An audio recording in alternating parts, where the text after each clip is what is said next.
ಬೆಣ್ಣೆನಗರಿ election ವಿಚಾರಕ್ಕೆ ಕಾವೇರ್ತಾ ಇದೆ. ಉಪಚುನಾವಣೆಯ ಅಖಾಡ ಸಿದ್ಧವಾಗ್ತಾ ಇದೆ. ಒಟ್ನಲ್ಲಿ ದಾವಣಗೆರೆಯ ಉಪಚುನಾವಣೆಯ ಅಖಾಡ ರಂಗೇರ್ತಾ ಇದೆ. ಕೈಪಡೆಗೆ ಸಮರ್ಥನ್ನ ಗೆಲ್ಲಿಸೋದೇ ದೊಡ್ಡ ಟಾಸ್ಕ್ ಆಗಿದೆ. ಎಲ್ಲರ ನಿರೀಕ್ಷೆಯಂತೆ ಸಮರ್ಥ್ಗೆ ಕೈ ಟಿಕೆಟ್ ಸಿಕ್ಕಿದೆ. ಬಟ್ ಈ ವಿಚಾರದಲ್ಲಿ ಮುಸ್ಲಿಮರಿಗೆ ಅಸಮಾಧಾನವಾಗಿದೆ. ಹಾಗಾಗಿ ಬಂಡಾಯ ಅಭ್ಯರ್ಥಿಯಾಗಿದ್ದಾರೆ ಸಾದಿಕ್ ಪೈಲ್ವಾನ್. ಇದೀಗ ಮುಸ್ಲಿಂ ವೋಟು ಡಿವೈಡ್ ಆಗುವ ಟೆನ್ಷನ್ ಒಂದು ಕಡೆ. ದಾವಣಗೆರೆ ದಕ್ಷಿಣ ಕ್ಷೇತ್ರದಲ್ಲಿ ಮುಸ್ಲಿಮರ ಬೇಸರ ತಾರಕಕ್ಕೇರ್ತಾ ಇದೆ.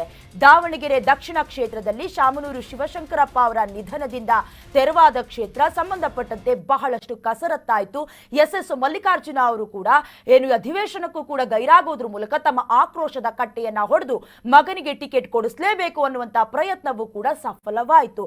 ಸಂಬಂಧಪಟ್ಟಂತೆ ಅನುಭವ ಇಲ್ಲ, ಹಿರಿಯರಲ್ಲ, ಹಾಗಾಗಿ ಟಿಕೆಟ್ ಕೊಡೋದು ಅನ್ನೋದಾಗಿ ಕೂಡ ಕೆಲವೊಂದಷ್ಟು ಅಸ್ತ್ರ ಪ್ರಯೋಗವಾದ್ರೂ ಕೂಡ ಕಾಂಗ್ರೆಸ್ನಲ್ಲಿರುವಂತಹ ಅಜೆಂಡದ ಆಧಾರ, ಅನುಕಂಪದ ಆಧಾರದ ಮೇಲೆ ಶಾಮನೂರು ಶಿವಶಂಕರಪ್ಪ ಅವರು ಬಹಳಷ್ಟು ವರ್ಷಗಳಿಂದ ದಾವಣಗೆರೆ ದಕ್ಷಿಣದಲ್ಲಿ ಗೆದ್ದು ಬೀಗ್ತಾ ಇದ್ರು. ಜೊತೆಗೆ ಕಾಂಗ್ರೆಸ್ಗೂ ಕೂಡ ಬಹಳಷ್ಟು ಕಾಂಟ್ರಿಬ್ಯೂಷನ್ ಇದೆ. ಎಲ್ಲವನ್ನ ಪರಿಗಣಿಸೋದ್ರ ಮೂಲಕ ಟಿಕೆಟ್ ಅನ್ನ ಕೊಟ್ಟರು.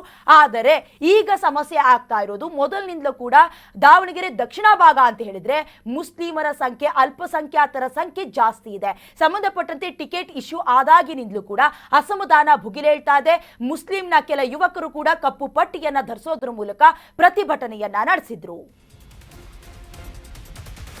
ಇನ್ ಸಾದಿಕ್ ಕೂಡ ಪ್ರತ್ಯೇಕವಾಗಿ ಬಂಡಾಯ ಎದ್ದಿದ್ರು. ನಾವು ಬಿಜೆಪಿಗೆ ಸಪೋರ್ಟ್ ಮಾಡ್ತೀವಿ ಅನ್ನೋ ರೀತಿಯಲ್ಲಿ ಈಗ ಯಾರೇ ಬಂದ್ರು ನಾನು ಹಿಂದೆ ಸರಿಯೋದಿಲ್ಲ ಅಂತ ಸಾದಿಕ್ ಹೇಳ್ಕೊಂಡಿದ್ದಾರೆ.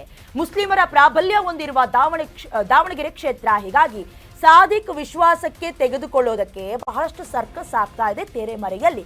ಶೀಘ್ರವೇ ದಾವಣಗೆರೆಗೆ ಸಚಿವ ಜಮೀರ್ ಅಹಮದ್ ಭೇಟಿ ನೀಡ್ತಾರೆ. ಬಂಡಾಯ ಅಭ್ಯರ್ಥಿ ಸಾದಿಕ್ ಮನವೊಲಿಸೋದಕ್ಕೆ ತಂತ್ರವನ್ನ ರೂಪಿಸಿಕೊಳ್ಳಲಾಗುತ್ತೆ.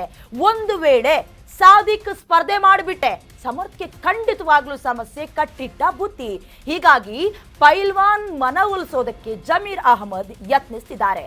ಸಾದಿಕ್ ಅಸಮಾಧಾನ ಶಮನ ಮಾಡ್ತಾರ ಜಮೀರ್. ಏನಾಗತ್ತಂತ ಹೇಳಿದ್ರೆ ಫೈನಲಿ ಅಲ್ಟಿಮೇಟ್ಲಿ ಪಕ್ಷವೇ ಇಂಪಾರ್ಟೆಂಟ್ ಆಗುತ್ತೆ. ವ್ಯಕ್ತಿ ಗೆದ್ರ ಅನ್ನೋದಕ್ಕಿಂತ ನಮ್ಮ ಪಕ್ಷ ಗೆಲ್ತಾ. ಯಾಕಂದ್ರೆ ಮುಂದಿನ ವಿಧಾನಸಭಾ ಎಲೆಕ್ಷನ್ಗಳಿಗೂ ಕೂಡ ಈ ಚಿಕ್ಕ ಪುಟ್ಟ ಬೈ ಎಲೆಕ್ಷನ್ ಆಗಿರಬಹುದು, ಸ್ಥಳೀಯ ಸಂಸ್ಥೆಗಳಿಂದ ನಡೆಸುವಂತಹ ಗ್ರಾಮ ಪಂಚಾಯಿತಿ, GBA ಅಥವಾ ತಾಲೂಕ್ ಪಂಚಾಯತ್ ಎಲ್ಲವೂ ಕೂಡ ಮೆಟ್ಟಿಲುಗಳು ರೀತಿ ಕನ್ಸಿಡರ್ ಆಗಿರೋದ್ರಿಂದ ಈಗಾಗಲೇ ತಾರಕಕ್ಕೇರ್ತದೆ. ಒಂದು ಕಡೆ ಮತದಾರರ ವೋಟರ್ ಬ್ಯಾಂಕ್ ಕೂಡ ಕೈ ತಪ್ಪಿ ಹೋಗುವ ಲಕ್ಷಣಗಳಿರೋದ್ರಿಂದ ಏನು ಮಾಡೋದು? ಜಮೀರ್ ಅಹಮದ್ ಅವರೇ ಬಂದು ಸಾದಿಕ್ ಅವರ ಮನವೊಲಿಸುವ ಪ್ರಯತ್ನಗಳಾಗತ್ತಾ? ಕಾದು ನೋಡಬೇಕು. ಸಂಬಂಧಪಟ್ಟಂತೆ ಸಮರ್ಥಗೂ ಮಾತ್ರ ಇದು ಖಂಡಿತವಾಗ್ಲೂ ತೂಗುಗತಿಯಾಗಿ ಪರಿಣಮಿಸೋದ್ರಲ್ಲಿ ಯಾವುದೇ ಡೌಟ್ ಬೇಡ.